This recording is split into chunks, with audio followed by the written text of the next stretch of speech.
ఇక కాళేశ్వరం అవినీతి ఇంజనీర్ల ఎపిసోడ్ లో కీలక మలుపు చోటు చేసుకుంది. ప్రాజెక్ట్ లో పనిచేసిన అవినీతి ఇంజనీర్లపై ఈడీ ఫోకస్ పెట్టింది. అవినీతి సొమ్మును సొంత కంపెనీలకు మళ్లించడం, డెస్టినేషన్ మ్యారేజీలు నిర్వహించడంపై ఈడీ రంగంలోకి దిగింది. మురళీధర్ కుమారుడు అభిషేక్ కంపెనీలో పెట్టుబడులపై ఈడీ ఆరా తీస్తోంది.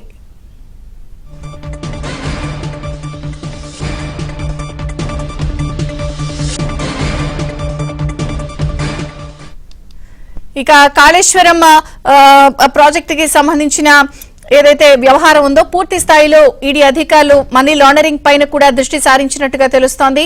అలాగే డెస్టినేషన్ వెడ్డింగ్లు, మ్యారేజ్లు నిర్వహించడంపై కూడా నజరుంచారు. వివరాలు ప్రవీణ్ అందిస్తారు. ప్రవీణ్, కాళేశ్వరం అవినీతి ఇంజనీర్ల వ్యవహారంలో కీలక మలుపు తిరిగిందని చెప్పాలి. ఇప్పటికే ఏసీబీ నమోదు చేసినటువంటి ఎఫ్ఐఆర్ ఆధారంగా చేసుకుని ప్రస్తుతం అయితే రంగంలో దిగినటువంటి పరిస్థితి కనపడుతుంది.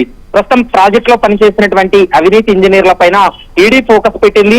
ప్రభుత్వ ధనాన్ని సొంత కంపెనీలకు పెట్టుబడులుగా మళ్లించడంపై ఈడీ ఆరా తీస్తున్నటువంటి పరిస్థితి కనపడుతుంది. ఇప్పటికే మాజీ ఈఎన్సీ మురళీధర్ రావు కొడుకు అభిషేక్ రావు కంపెనీలో పెట్టుబడులు పెట్టడంతో ప్రస్తుతం ఆ కంపెనీ పెట్టుబడులపై కూడా ఈడీ పూర్తి స్థాయి విచారణ కొనసాగుతుంది.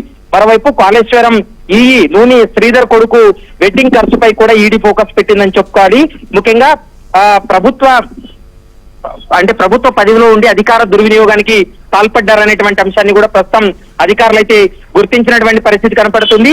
ఏసీబీ నుంచి పూర్తి వివరాలు వచ్చిన తర్వాత ఈసీఐఆర్ నమోదు చేసి దీంట్లో మనీ లాండరింగ్ కోణం కూడా పూర్తి స్థాయిలో విచారించేటువంటి అవకాశాలు అయితే కనపడుతున్నాయి. Vijayachandrika, thank you Praveen.